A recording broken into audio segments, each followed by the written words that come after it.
അപ്പോൾ ഇതാണ് പിന്നെ പന്തളം സെന്റ് പീറ്റേഴ്സ് മലങ്കര കാത്തോലിക്ക പള്ളിയുടെ ഒരു വലിയ ഗ്രോട്ടമാണ്. അവിടെയാണ് ഞാനിപ്പോൾ നിൽക്കുന്നത്. ഇന്നലെയൊക്കെ ഇവിടെ വന്നാണ് കുർബാനയൊക്കെ കൂടിയത്.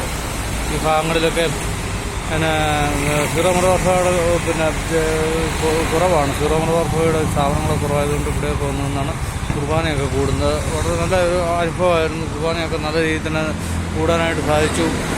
നമ്മുടെ സീറോ മലബാർ സഭയിലെ പ്രശ്നങ്ങളെക്കുറിച്ചൊക്കെയാണ് ഇന്നലെ അച്ഛൻ ഇവിടെ പ്രസംഗിച്ചത്. അത് കേട്ടപ്പോൾ എനിക്ക് വളരെ വലിയൊരു ബുദ്ധിമുട്ട് തോന്നി. കാരണം എന്താണെന്ന് ചോദിച്ചു കഴിഞ്ഞാൽ ഇത്രയും ദൂരെയുള്ള പ്രദേശങ്ങളിൽ ഇവിടെയാണ് സീറോ മലബാറുകാരുമില്ല. പക്ഷേ സീറോ മലബാറുകാരില്ലാത്ത ഒരു സാഹചര്യത്തിലാണെങ്കിൽ പോലും അച്ഛന്മാരൊക്കെ നമ്മളെക്കുറിച്ചൊക്കെയാണ് വിമർശിക്കുന്നത്. നമ്മുടെ അങ്കമാലി രൂപത പ്രശ്നത്തെക്കുറിച്ചൊക്കെയാണ് പറയുന്നത്. അങ്കമാലി രൂപതയിലൊക്കെ ഇങ്ങനെ നടക്കുന്നു, കാര്യങ്ങൾ നടക്കുന്നു, അതിനെക്കുറിച്ചൊക്കെയാണ് കൂടുതലായിട്ടും അച്ഛന്മാർ ഇവിടെയൊക്കെ ചർച്ച ചെയ്യുന്നത്. അവരൊക്കെ വിശകലനം ചെയ്യുന്നുണ്ട് ഞായറാഴ്ച കുർബാനയിലൊക്കെ.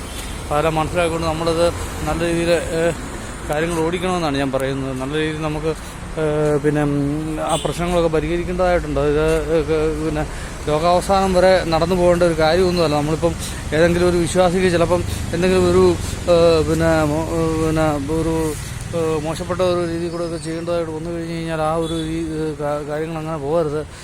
ഉദാഹരണത്തിന് നമ്മുടെ പിന്നെ കൊച്ചിയിലൊക്കെ ഉണ്ടല്ലോ ഒരു പിന്നെ നമ്മുടെ യഹോവ സാക്ഷികളുടെ ദേവാലയത്തിൽ കയറി ഒരാൾ കുറേ പെട്രോൾ ബോംബുകൾ കൊണ്ടുവച്ച് 5-8 പേര് മരിച്ചു എന്ന് പറഞ്ഞതുപോലെ അങ്കമാലി അതിരൂപതയിൽ ഏതെങ്കിലും ഒരു വിശ്വാസിക്ക് തലയ്ക്ക് ഭ്രാന്ത് കയറിയിട്ട് എന്നാൽ ഇമാരെല്ലാം കൊന്നേക്കാന്ന് ഓർത്ത് ഒരു ബോംബ് പൊട്ടിക്കുന്ന ആ അവസ്ഥയിലേക്കൊന്നും കാര്യങ്ങൾ പോകരുത്. അങ്ങനെയൊക്കെ പോകുന്നതിന് മുമ്പായിട്ട് തന്നെ ഇതെല്ലാം പിന്നെ തീർക്കാനായിട്ടുള്ളൊരു ആർജവം നമ്മുടെ പിന്നെ മെത്രാന്മാരൊക്കെ കാണിക്കണം, വിശ്വാസികൾ കാണിക്കണം, അച്ഛന്മാർ കാണിക്കണം.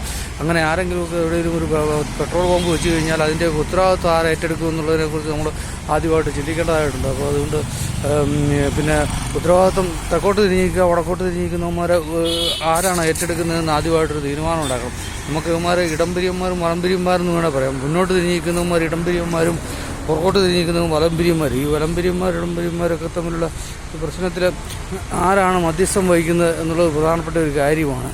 അപ്പം മധ്യസ്ഥം വഹിക്കുന്ന പൗലോസ് പറയുന്നുണ്ട് നിങ്ങളുടെ ഇടയിൽ ഉതപ്പുണ്ടാകുന്നു എന്നുള്ളത് തന്നെ നിങ്ങൾക്ക് ഇടർച്ചയാണ്. കാരണം എന്താണെന്ന് ചോദിച്ചു കഴിഞ്ഞാൽ നിങ്ങളുടെ ഇടയിൽ തർക്കങ്ങൾ ഉണ്ടാകാൻ പാടില്ല. സഹോദരങ്ങളായിട്ടുള്ള നിങ്ങളുടെ ഇടയിൽ തർക്കങ്ങൾ ഉണ്ടായിട്ട് നിങ്ങൾ വിജാതികളുടെ കോടതികളെ സമീപിക്കുക എന്ന് പറയുന്നത് അതിലും വലിയൊരു തകർച്ചയാണ്. കാരണം എന്താണെന്ന് ചോദിച്ചു കഴിഞ്ഞാൽ നിങ്ങളിൽ ഒരു അറിവുള്ള ഒരു മൂപ്പൻ ഇല്ല എന്നുള്ളതാണ് അതിൻ്റെ അത്. ഇത്രയും കാര്യങ്ങളൊക്കെ ചെയ്യാൻ വേണ്ടി ഒരു മൂപ്പൻ നിങ്ങളുടെ ഇല്ല എന്ന് പറയുന്നത് നിങ്ങളുടെ ഏറ്റവും വലിയൊരു തകർച്ചയായിട്ടാണ് കാണുന്നത്. അപ്പോൾ ഇതെല്ലാം പൈശാചിക ബന്ധമാണ്. പൗലോസൊക്കെ വർഷങ്ങൾക്ക് മുമ്പ് പറഞ്ഞു ഇതുപോലുള്ള തർക്കങ്ങൾ നിങ്ങളുടെ ഇടയിൽ ഉണ്ടാകുന്നത് തന്നെ നിങ്ങൾക്ക് വലിയൊരു ഉതപ്പായിട്ടാണ് പറഞ്ഞിരിക്കുന്നത്. അങ്ങനെയുള്ള കാര്യങ്ങളൊക്കെ നമ്മൾ മനസ്സിലാക്കിക്കൊണ്ട് ഈ ഉതപ്പുകളൊക്കെ അവസാനിപ്പിക്കാനായിട്ട് നമ്മൾ തീരുമാനിക്കേണ്ടതാണ്. അങ്ങനെ നല്ല രീതിയിൽ നമ്മുടെ കാര്യങ്ങളെല്ലാം വലിയ ഭംഗിയായിട്ട് നടക്കണം, ഭംഗിയായിട്ട് പോകണം. ഒരു അക്രമത്തിലേക്കോ കലാപത്തിലേക്കോ അല്ലെങ്കിൽ ഏതെങ്കിലും ഒരാൾക്ക് ഭ്രാന്ത് കയറി ബോംബ് പൊട്ടിച്ച് പ്രശ്നങ്ങൾ തീർക്കേണ്ട പ്രശ്നമല്ലിത്. അപ്പോൾ അത് മനസ്സിലാക്കിക്കൊണ്ട് നല്ല രീതിയിലൊക്കെ ഇടപെടാനായിട്ട് ഞാൻ ആഹ്വാനം ചെയ്യുകയാണ്. നന്ദി, നമസ്കാരം.